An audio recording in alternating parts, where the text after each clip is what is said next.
You're good to go, Mayor Brumback.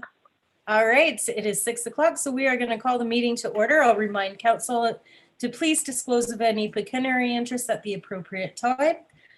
The meeting is going to be live streamed on the YouTube channel on the agenda, and we're going to go right to the minutes of the previous council meeting of January 11th, 2021. Is that moved by Councillor Mitchell? Seconded by Councillor Westgate. Any questions or concerns about those minutes? All right, all in favor? That is carried. Thank you. We'll go down to scheduled meetings and events. They're all laid out there and nothing new, I don't think, in that category. So we'll move on to councillors' commitments and items. Sadly, we have a very unbusy schedule from council. Hopefully in the near future that will liven up. If anybody has anything to add, they can add that now. Or Councillor Morris. Yeah, we got a cottage booked from the August 7th to the 14th, as long as everything goes good. Good for you. That's awesome. We will make note of that. Any other additions to that? Okay. Oh, I don't know exactly when it'll be, but I have a commitment between March 1st and maybe the 10th. So, okay. Unfortunately, yeah. Thank you. Yeah.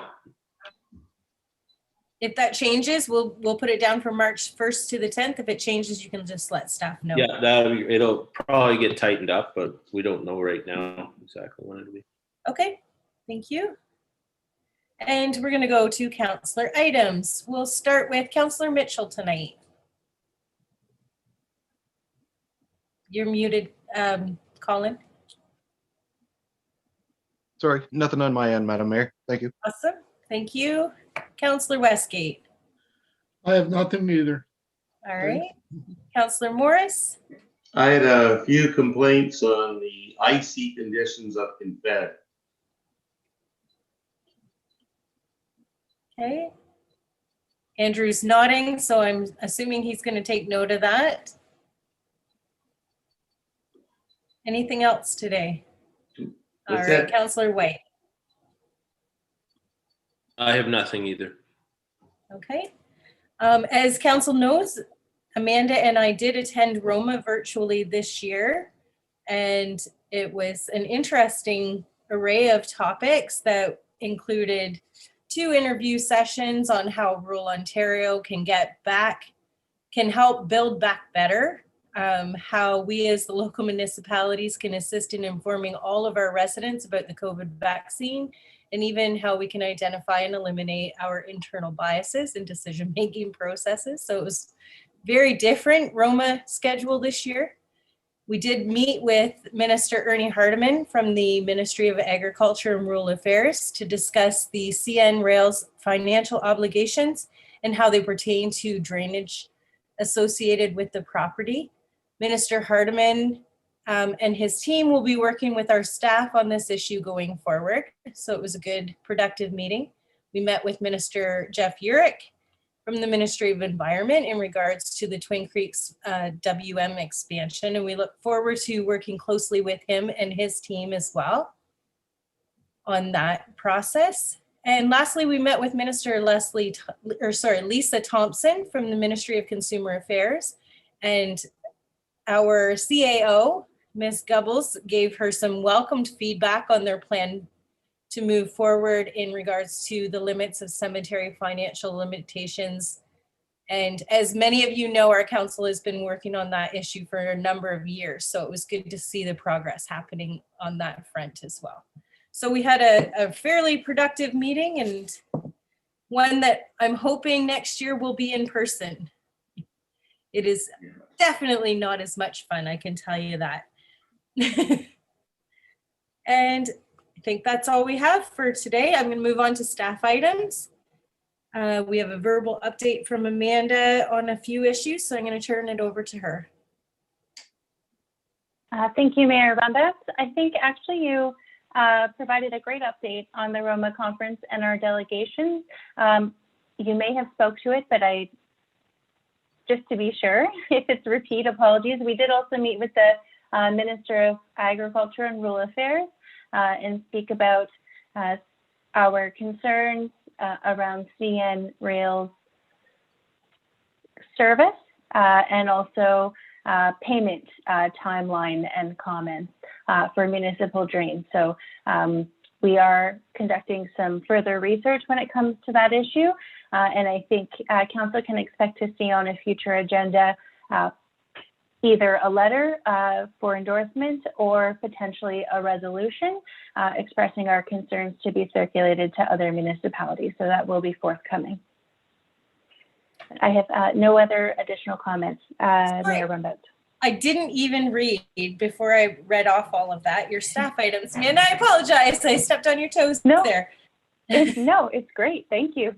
All right, we're going to skip over delegations because that doesn't start until 6:30, and we're going to go right to the accounts and the GL report. Any questions or comments on that tonight, Council? We do need a mover and a seconder to receive and file that report. Moved by Councillor Morris, seconded by Councillor Mitchell. All in favor? That is carried. We can go straight to the non-action correspondence, and once again, we have quite a lengthy list here. Was there anything anybody wanted to highlight or have questions for or anything? I had a couple. Okay. I'm trying to find them here. 2-45, it's a little bit in the past now because it's about getting small businesses open, but I think he's addressed that today, so I don't think that's a problem. And resolution 2-52 regarding the Economic Recovery Act. I don't know. I thought we already maybe had supported that.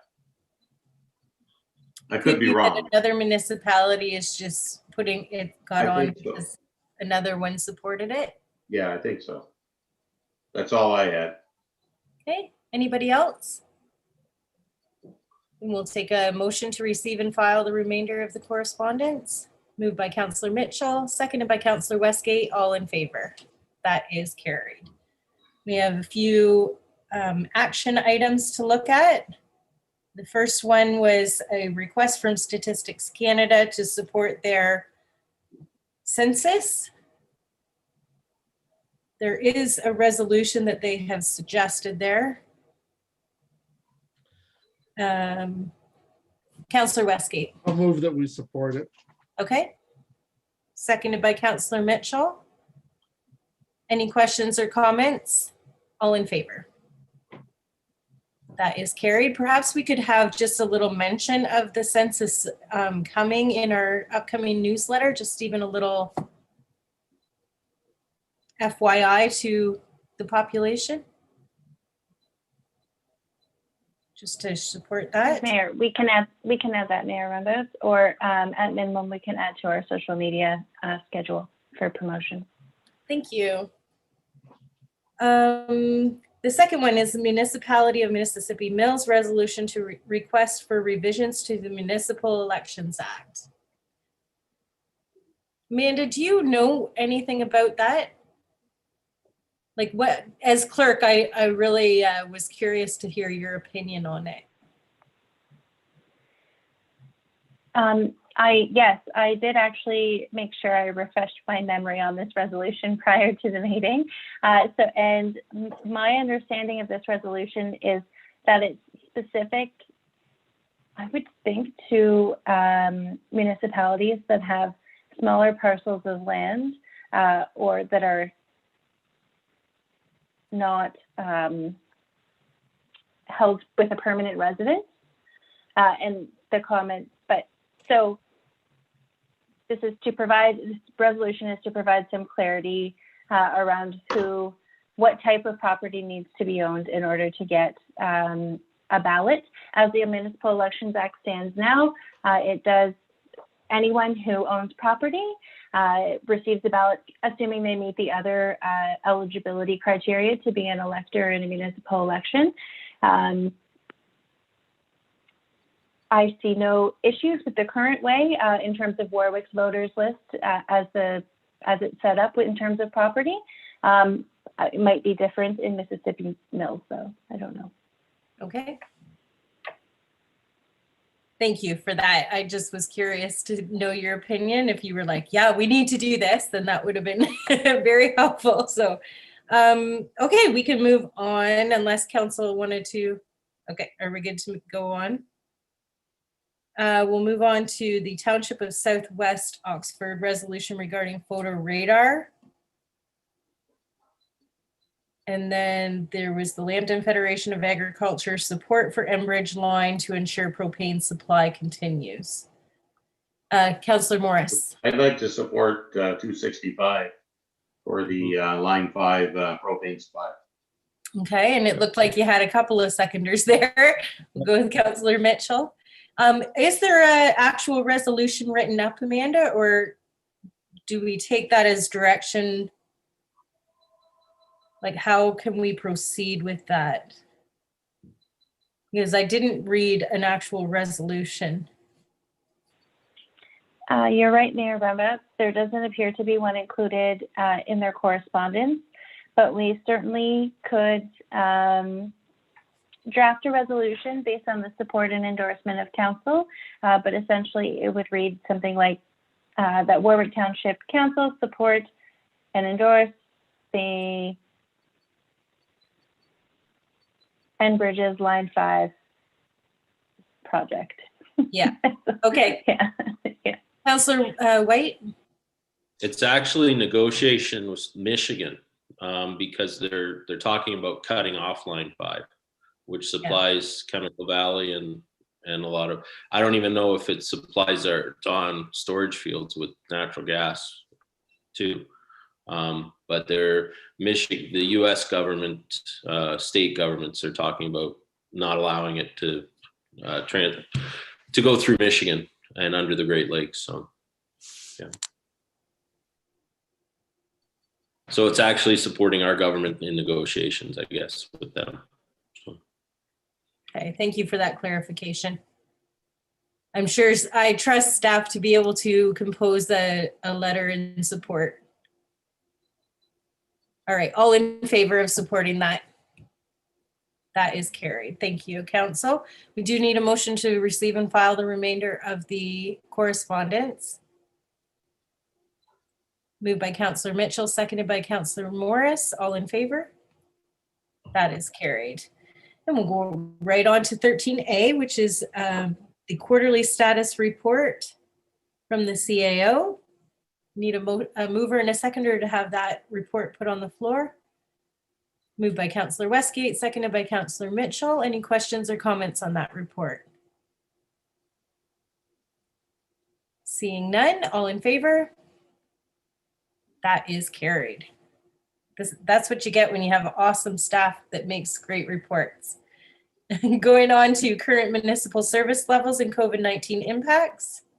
Need a mover and a seconder to get that report on the floor. Councillor Mitchell and Councillor Morris. Any questions or comments on that report? Amanda, would you like to comment? I would, Mayor Brumbaugh, not necessarily on the content of the report, but just a notice to council. I'm sure you all are aware from the news today that the current status has been updated since the time of writing in terms of provincial announcements. And as of today, Premier Ford did announce that we will be moving out of the stay-at-home order in Lambton, projected to be February 16th. And at that time, the province will follow their public health units based on their number of case counts back into that reopening color-coded strategy. So we'll be looking next week and this week as Lambton Public Health updates their numbers to determine and project what level we anticipate that we'll be in as we move past February 16th date. But more to come, just updated from the report that's in front of you. Thank you very much for that update. Hopefully we will be in a position where we can reopen our ice rink. I know that's not something that's on the agenda, but I'm sure it's something that staff is thinking about at some point, would like an answer for. We are definitely thinking about that, Mayor Rumbas, and we do have a nice report on the agenda, and we can project some answers, but there will still be unknowns dependent on the Lambton Public Health unit, but we can certainly try to give some information. Okay, thank you. Any questions or comments going further? And all in favor of receiving and filing that? That is carried. We'll go on to the annual accessibility report. We need a mover and a seconder to have that report on the floor. Moved by Councillor Mitchell, seconded by Councillor Westgate. Questions or comments on that report? I have to say, I was impressed with how much we accomplished this year in accessibility wise. I was like, wow, we did a lot this year. That's fantastic. So kudos to staff on that. And there is a recommendation attached to that. We've got a mover and a seconder. All in favor? That is carried. Thank you. And we have the insurance review, but perhaps we should leave that section to after the delegation. Is that recommended, Amanda, or should we go right to that?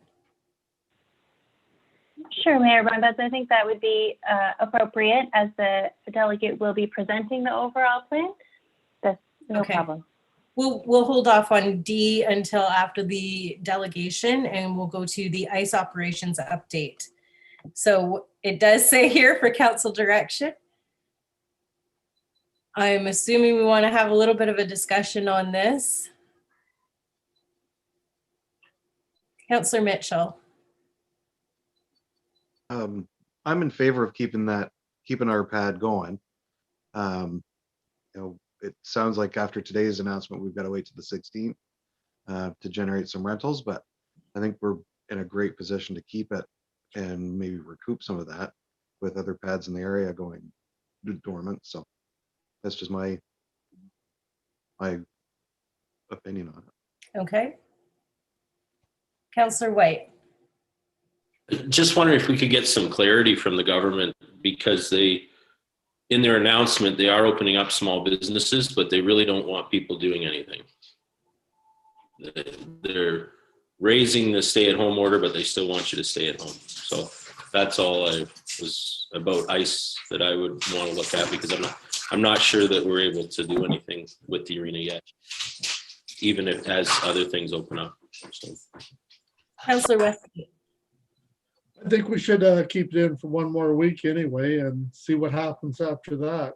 A week from now, we'll know what code we're going to be in, and maybe we can go back to the way it was before. And I'm sure there's probably more people that will be looking for ICE now that the other arenas have closed, or some other arenas have closed. Amanda. Oh, sorry, Councillor Morris. I agree. Okay. Even if we couldn't go back to the way it was before, my thinking is that hopefully we could do some kind of a modified program where we can get people and families and out on the ice surface. It might not look the same as it did before the shutdown, but it would be helpful to get some more information from our provincial government, maybe some guidance in terms of that. We can request that. I can email Monty's office and see what kind of guidance they can give us. Amanda. Thanks, Mayor Rumbas. Further to council's comments, I do think that, again, depending on what color or level we're coded at in the Lambton Public Health Unit, as of mid this week and the end of next week, we will be able to understand better how we would be able to operate the arena. It could be similar, I don't want to actually make a prediction, but there certainly is the potential that we could open up for rentals. There are, similar to Councillor White's point, other competing factors as we look at our reopening plan for the arena even if we are in a level that does allow rentals. And primarily, I would say that is between health unit travel. So that's something that, you know, attracting people from other health units is discouraged from the province in their messaging today. So I think the reopening plan will need to look at potentially some of the risk and benefits of having people from outside our community come. So, but that's just one of the factors that as Teresa begins her work on a reopening plan based on projections at this point, we will start to think about also, but something I want to flag for council based on just preliminary comments. One thing we have working on in our favor is it has been extremely cold out. So I think that helps as far as the energy level of keeping the ice cold. So is staff okay with that direction from council now? Or like the only problem with that is that our next council meeting is 3 weeks from now. Do we have any other meetings between then and now that this issue could be dealt with? We have a roads meeting if we need it. Yeah, on the 17th, can we have this report on the agenda for the Public Works Committee? Is that possible? Sure, we can certainly leave a line item for discussion on ICE operations at that meeting. Pending the information available to us at that time, we should know the level of reopening at that time. So there would be some additional clarification for council. Yeah, I think I'm comfortable with that if council is. All right. Do you need a motion to go with that, or are we good with that, Amanda? I think we're good with that direction, Mayor Ramos. Thank you. Okay, so I guess we just need a motion to receive and file that report then. Moved by Councillor Morris, seconded by Councillor Mitchell. All in favor? That is carried. All right, we have about 9 minutes. I think we have time, council, for the Community Hall Capital Fundraising Campaign Progress Report update. We need a motion to have that put on the floor. Moved by Councillor Mitchell, seconded by Councillor Morris. Any questions or comments on that report? No. Teresa, did you want to comment on that at all? Just the fact that we are continuing to work to, the architects are working very hard to incorporate the savings by design changes in the plans. And I think that's the primary thing right now. And there are some other things electrical that we're still working on, like our sound system, IT, security, those type of things. But pretty good shape. Okay, great. All right. If there's no other questions, thank you, council, for everybody for participating in that campaign. I know it was helpful. I think I was the last one of the group, and she said that council was all great. So all in favor of receiving and filing that report. That is carried. We can move on to the Community Hall Construction Progress Report. We need a motion to have that put on the floor. Moved by Councillor Mitchell, seconded by Councillor Westgate. Teresa, I think your update was more in line with this report. Yes, I'm sorry, Mayor No problem. No I did problem. them backwards. And only for the campaign. Thanks very much to everyone on council for your participation. And we are starting the community interviews this week. Great. All right. Any questions on that one? Councillor Morris. When do you guesstimate will go for tender? It's a good question. We're still aiming for February, but it'll be later February to go to tender. Okay.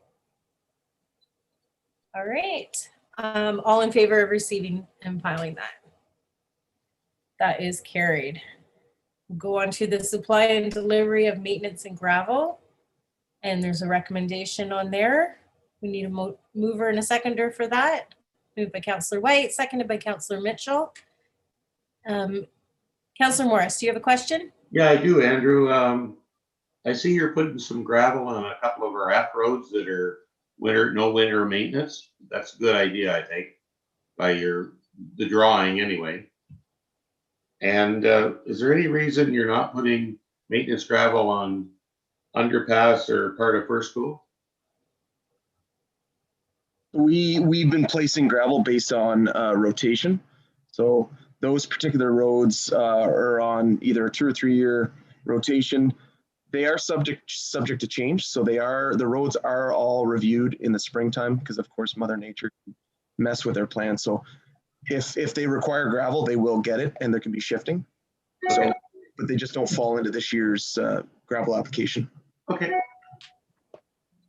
Okay, any other questions? Councillor Westgate. Andrew, have you any, do you know who these people are? I've never heard of them. Yes, so this particular company, they've been delivering gravel under contract through the other contractors that you see on the list. So they've delivered the gravel, just not under their company name. Okay. Do we know where it's being, what pit it's coming out of? We do not have confirmation yet, but of course they have to abide by the specifications in the tender. Okay. And did we put anything in this year about fracture? Like, absolutely, yep. It hasn't changed, so it's the 70%. The same as what we were getting before. Absolutely. And you will probably get a couple loads in a pile there and take some tests before we start putting on the roads. You got it. Yes, that's right in the tender. That has to be tested. Okay, any other questions? All right, all in favor of that recommendation? That is carried. I think we have time for I, which is the supply and application of liquid calcium. We need, moved by Councillor White, seconded by Councillor Mitchell. Questions or comments on that report? All in favor? That is carried. Councillor White, did you have a comment?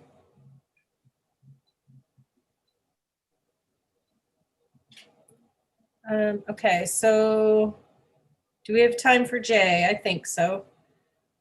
That is the Warwick Street Road reconstruction tender. Some good news there. We need a mover and a seconder for that recommendation.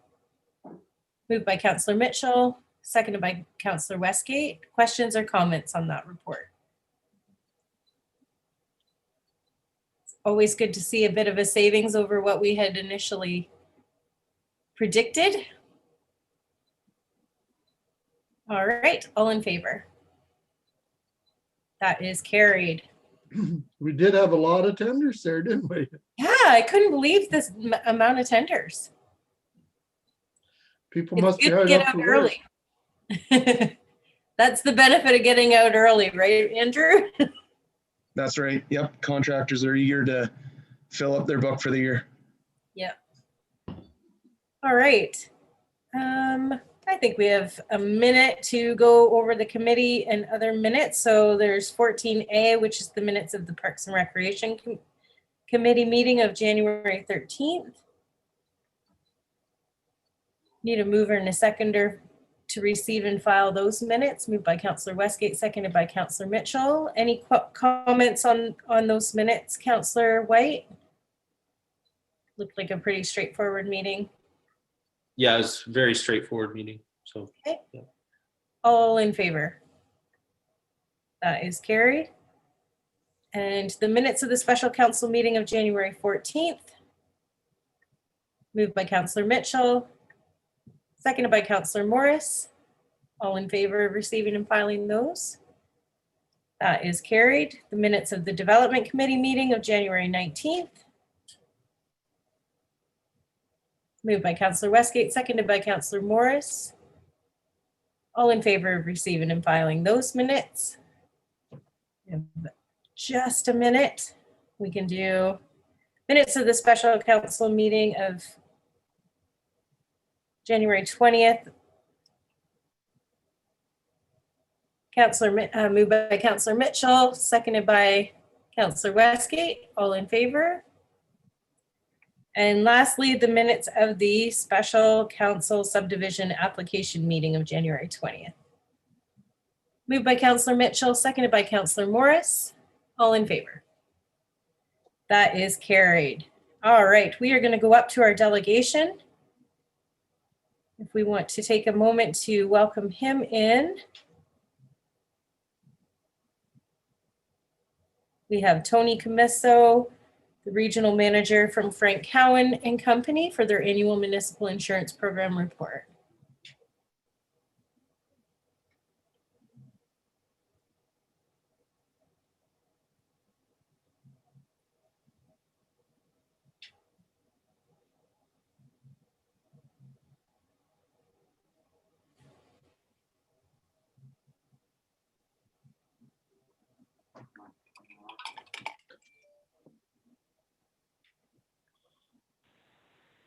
I don't know, Mayor, maybe Tony didn't hear you. Tony, are you there? Hello, good evening. Good evening. Tony? That's me. Yes, hi, I can hear you guys now. Sorry. I'm No connected. problem. Good to go. We can hear you. Are we going to see you tonight, or are you just going to be on audio? Let me see here. All these fancy buttons. Let's try this one. There we go. Right Perfect. on. All right. How are you, Tony? Doing very well. Trying to stay warm like everyone else. Yes. Yeah. 'Tis the season. No kidding. It's yeah, it's cold. Very cold out there. So okay, thank you, Worship, and hello everyone, all fellow council as well. And I'm here to talk about the insurance renewal for the township. So lots of things to talk about. And your Worship, I'm gonna focus mainly on the reasoning behind the increase. I assume council's already had a chance to review the annual report, so they're probably already aware that the number has gone up. And then of course, I'll save enough time here for any questions. I only have about a page and a half of notes, so I'm just gonna read from my notes here and then go from there. Frank Cowan Company, as everyone knows, has been insuring municipalities for over 90 years. And I'd say 2020 was the most challenging year that we've ever faced in terms of just dealing with municipalities across the province. And the reason being is there were significant rate increases all throughout the province and most of Canada.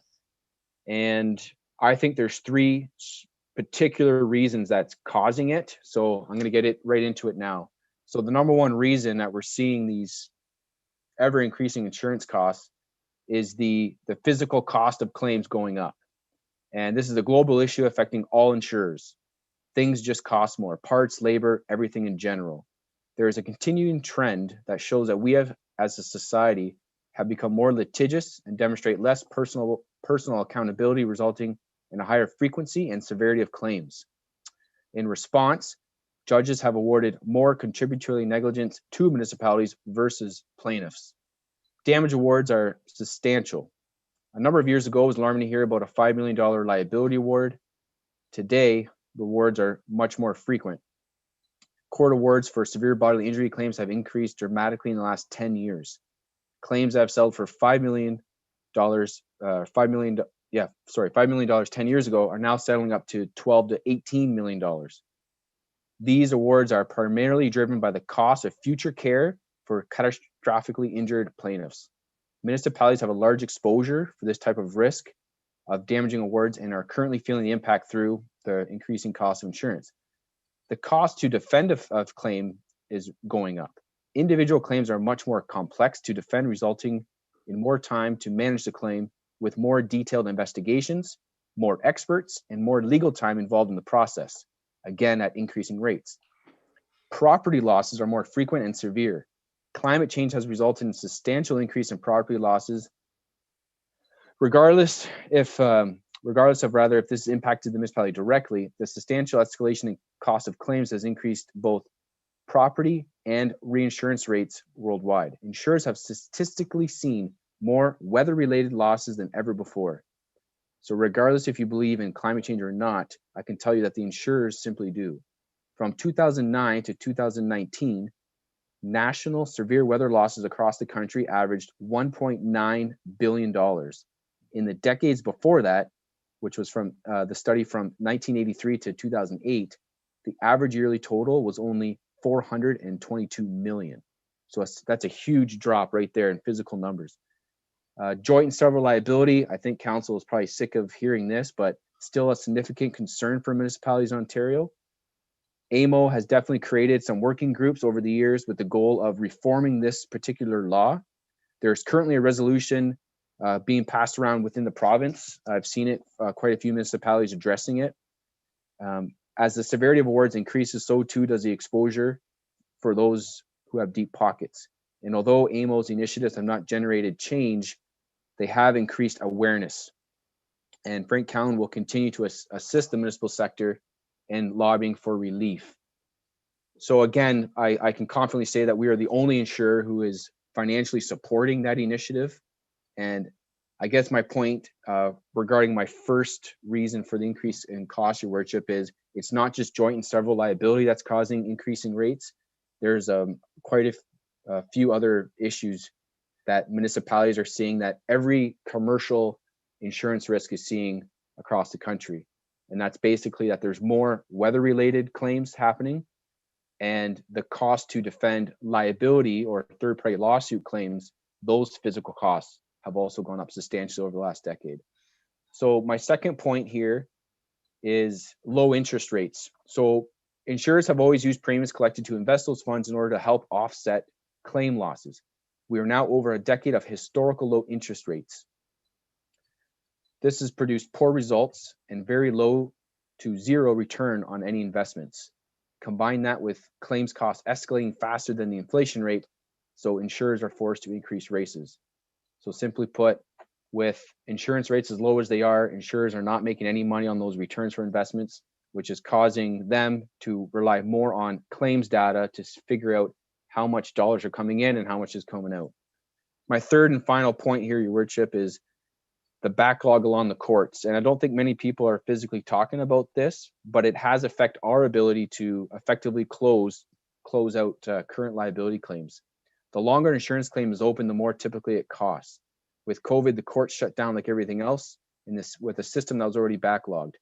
Add further delays to the fact that the second wave, and now we're just ending another lockdown.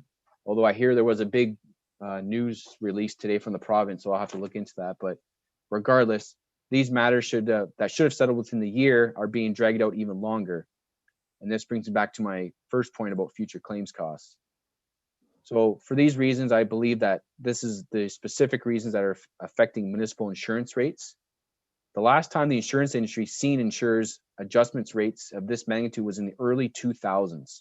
So it's been over 20 years since we have this hardening of the market. And I say that because that's the term that insurance professionals are using. They're saying that the market is hardening, which means insurers are finding it much more restrictive and much more difficult to insure risk. Basically, the insurer's appetite for risk has shrunken completely. So I think the solution to go forward is to continue to migrate losses. And this is basically done from staff. And staff have done a great job by sending us agreements or contracts to review. And what we're doing is our risk management team is basically reviewing those contracts to make sure that insurance clauses are in there to prevent any claims from even happening.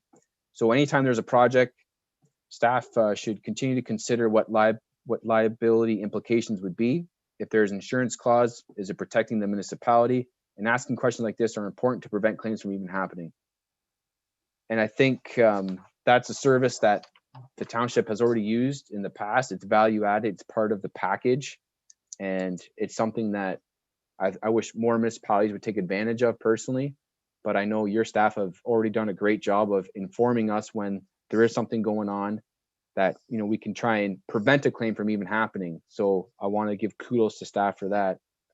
And just so council's aware, every year we go through this process of the insurance renewal. There's about 12 or 13 different insurance policies that all renew on the same day. And the policies that I specifically referenced were basically 2 policies out of that 12. They were the liability policy and the property policy. So, those are the challenges that insurers are seeing right now. And it's actually been happening for about 18 months. But for most municipalities who renew their insurance at the end of the year, it's probably their second year in a row that they've seen a double-digit rate adjustment regarding their insurance. And what I can tell you is that the average in Ontario is actually closer to 30%. And the township's adjustment was much less than that. And again, that's because I believe you guys are minimizing your losses by not having as many claims as other municipalities of your size, which is obviously going to help you. Less claims, less you pay for premium. But more importantly, you guys are taking a very proactive approach by reducing the potential for claims by involving us, me and my team, to prevent those claims from even happening via a risk management method. And I believe the Good Roads Conference is the next big municipal conference. I hope there's some sessions in there that will interest council. We at Frank County Company are continuing to support all of the municipal associations by offering webinars and sessions through those conferences. But I did have a meeting today, and our own risk management department is going to be doing some specific municipal webinars throughout the year as well. So I will promise to send an invitation to Trevor and Amanda, and I'll make sure that council's aware of those. And then you as council can also continue your education on what the municipality can do to help stabilize their insurance premiums in the future. That's the gist of it, Your Worship. I'm sure there's going to be questions, so I hope that's enough time for council to do their part. Thank you so much, Tony, for that. Council, do you have any questions? Councillor White. Hi, Tony. You did mention it earlier. How hard is it to get insurance now? Are there companies that aren't even quoting? Yeah, great question, Councillor. And yes, we've had some situations where we will get a call at the 11th hour and the municipality would either be getting an insurance quote that's 60, 70, or 80% higher than their expiring premium. And they're basically begging us to provide a quote because their current provider is either, like I say, substantially increasing the rate, slashing coverages, increasing deductibles, doing whatever they can to try and balance the books. And in 2020, I can confidently say that the Frank County Company had a banner year. We were able to add on multiple municipalities to our book of business because of that opportunity, because we've been doing it the longest. This is not the first time the Frank County Company has seen this type of market cycle where insurers are getting very strict and restrictive and very limiting. So this isn't new to us. I think it came on faster than anyone thought. But yes, there are definitely some municipalities who are having some serious issues with their insurance. And yeah, there are some, they would issue full on RFPs and there would be nobody who would bid. They would have 0 bids on their insurance. So it's happening. The market has definitely turned. And if you asked me 12 months ago, I would have said it's changing, but I can tell you today, the market has turned. And I said a comment earlier, the insurer's appetite has shrunk. It is almost nil. They don't want to take on anything new if they don't have to, type of attitude. Very, very difficult market right now. Yeah, I can confirm that. I sit on the Blue Water Recycling Association and our rates doubled over the past year. Like, it was incredible because of the high, they've got all the trucks and the buildings and all of that stuff. And yeah, they found it difficult to even find an insurer. Like, we were worried that we might not be able to get an insurer to cover us. So it is, he is not lying on that one for sure. Any other questions? All right. Well, we appreciate you coming tonight. And we do have this item on our agenda. So we will be dealing with that tonight, Tony. If there's any other questions before I let Tony go. All right, you are free to go. Thank you. very Stay much. warm, everyone. Take We care. wish we could see you at Good Roads. Hopefully. Oh, tell me about it. I'm getting cabin know. fever. Oh man. I know. Oh. I did the Roma conference online, and it is not the same. It's just not the same. All right. Thanks so Okay. much, Take Tony. care. We'll see you Good soon. night. Yep. Good night. Good night. All right, Council, we will go down to that report. I'm just trying, it's D, staff report 13D. And there's a recommendation made by staff, moved by Councillor White, seconded by Councillor Mitchell. Any questions or comments? All in favor? That is carried. We've got some new business on the agenda. We'll go down to 15A. There's a petition for drainage work on the minor drain.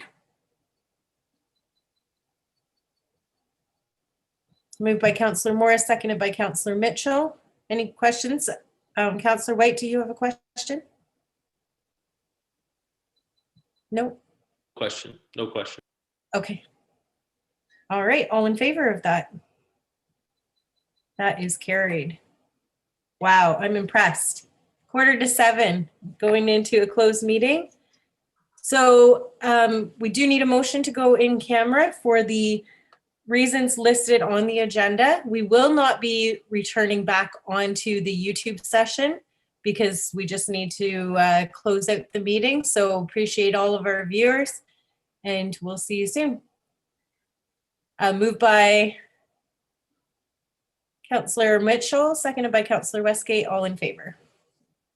That is carried. Thank you. Have a good night to all those who are